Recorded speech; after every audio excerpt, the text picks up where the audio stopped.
Gjysevulej ka qenë gjithmonë në qendër të vëmendjes për jetën e saj luksoze, të lirë dhe pa komplekse.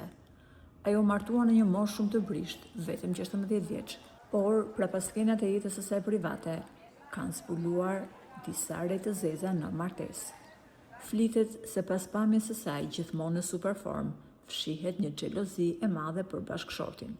Së fundmi, rrjeti po zije nga thashëthemet se mos ndoshta një femër tjetër ka hyrë me saj dhe bashkëshortit të saj, Sokolit.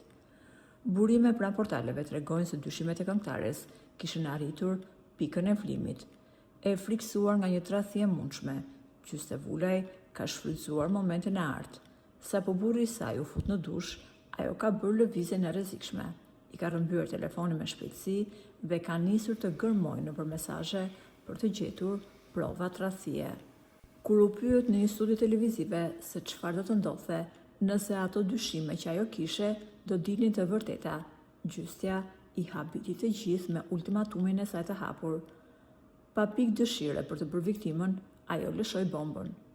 Po më tradhtoi ai, unë nuk do derdh lot, për inat do e tradhtoj me mashkullin e parë që do më dalë përpara.